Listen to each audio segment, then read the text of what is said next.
Hello అండి. అందరూ ఎలా ఉన్నారు? బాగున్నారా? ఈరోజు వీడియో వచ్చేసి ఒకే వీడియోలో 3 రకాల కూరలు సింపుల్‌గా నా స్టైల్‌లో నేను ఎలా చేస్తానో చూపిస్తాను. అలాగే ఎవ్వరైనా చేసుకోవచ్చనమాట. చాలా బావుంటాయి.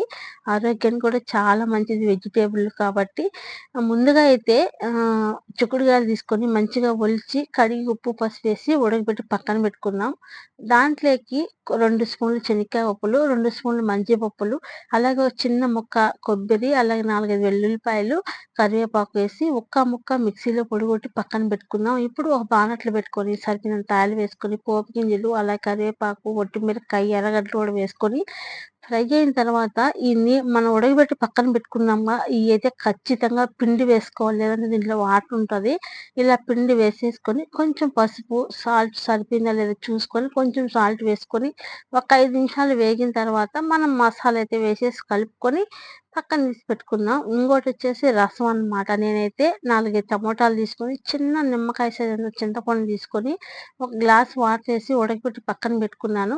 మంచిగా పిసుక్కొని ఆ చింతపండు, టమోటా పీస్ అంతా పక్కనేసేసి ఓన్లీ ఆ చింతపండు వాటరే తీసుకున్నాననమాట.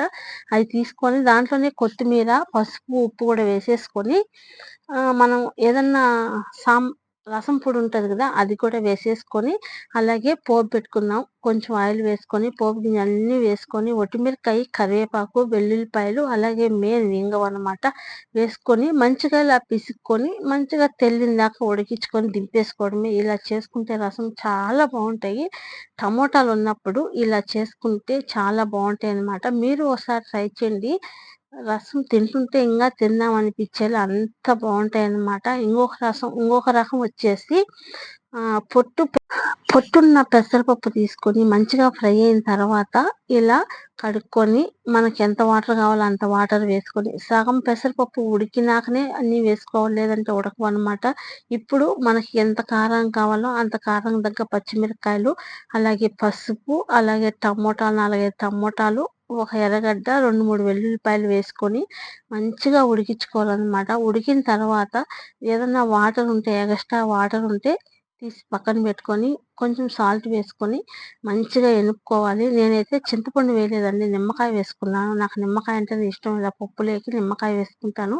ఇలా ఎనిపి పక్కన పెట్టుకున్న తర్వాత ఇప్పుడు పోపుకి ఒక పెనం పెట్టుకొని సరిపోయినంత ఆయిల్ వేసుకొని దీంట్లోకి వెల్లుల్లిపాయలు, కరివేపాకు, ఒట్టిమిరపకాయలు, కొంచెం ఇంగువ వేసుకొని అయితే పోపు వచ్చేసి గోల్డెన్ కలర్ వచ్చేంత వరకు ఏగాలి. అప్పుడే పప్పులోకి టేస్ట్ బావుంటది తిరగబాత. ఇలా పెట్టుకున్న తర్వాత పైన కొంచెం కొత్తిమీర వేసుకొని దింపేసుకోవడమే. వేడి వేడి అన్నంలో ఏసుకొని తింటుంటే చాలా బావుంటది. సంగట్లోకి కానీ, రైస్‌లోకి కానీ. వీడియో ఎలా అనిపించిందో ప్లీజ్ లైక్ చేయండి.